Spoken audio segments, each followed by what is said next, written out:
Today a little film about two sampling domains. Um, Here we see two Rosegarden copies, or instances if you like. One, two.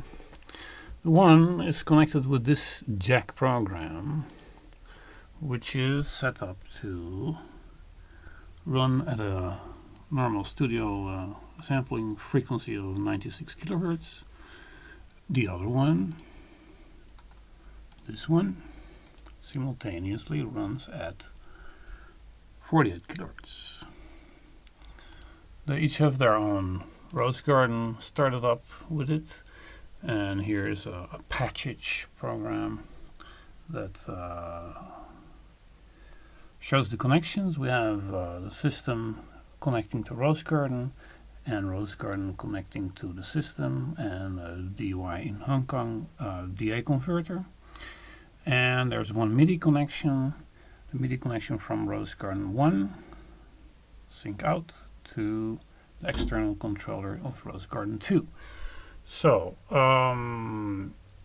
this is Rosegarden 2, the 48 kilohertz domain, and this is Rosegarden 1, the 96 kilohertz domain. Why do we want that? Well, certain machines, like the lexicon I have here, which is off at the moment, runs only at 441 or 480 sampling frequency, so CD rate or data rate. For recordings, we like the 96. And, in this case, I've made a dummy clock domain, as it were, while we could also choose for ELSA or other network or so. So that we have two clocks which are related to each other over the real-time clock of the machine that we're using. So the one machine that we use, it's over here. It's got one of these very silent Charcoon fans there. It's an old i7 that's been on already for 5 years on a row or so, with not much time off, and it runs still fine, and it has a real-time clock. Of course, it's connected to the internet, not a real-time clock, as many computers are, and it would be able to do sampling conversion also in real time. In fact, this connection here from the main Rosegarden at 96 kilohertz output to a dummy system, because we use a dummy sampling domain, which is then based on the clock of the computer, and this output. That's the DA converter I use, a very good DA converter that runs at 384 kilohertz with an upsampler built in the software tool that I use.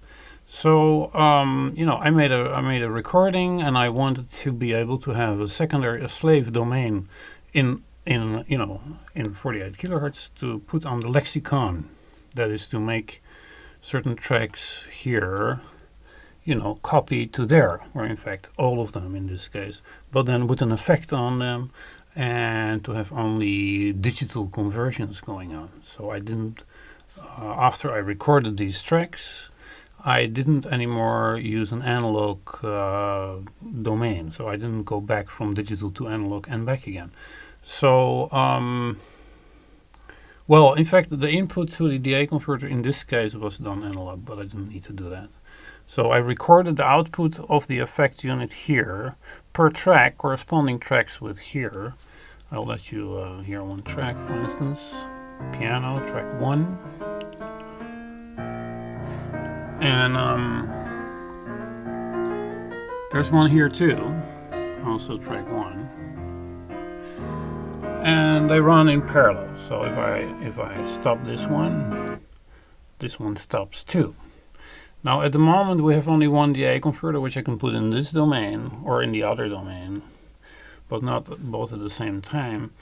But what I did was I recorded all these, and then I played them back through the lexicon effects unit with a phaser effect and a bit of an ambient effect to be added later. I didn't do that yet, and a compression.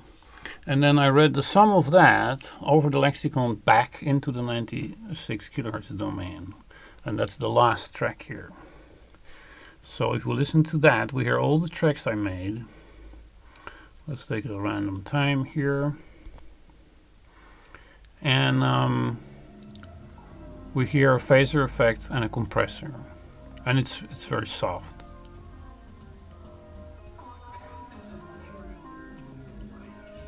And the reason I did that is that the whole of the tracks then sounds better.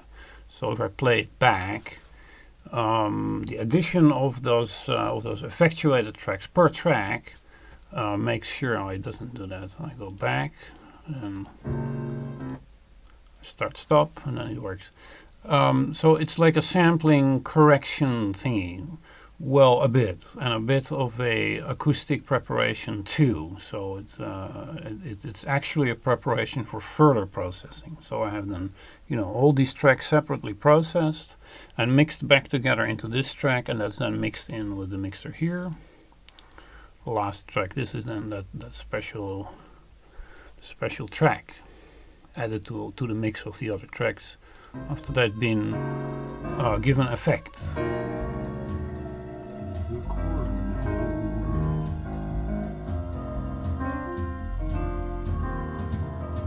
Cork is a material we all like. We can use it for a number of purposes. Oh cork, oh cork, oh cork. Now get your hands off my G-Day whiskey.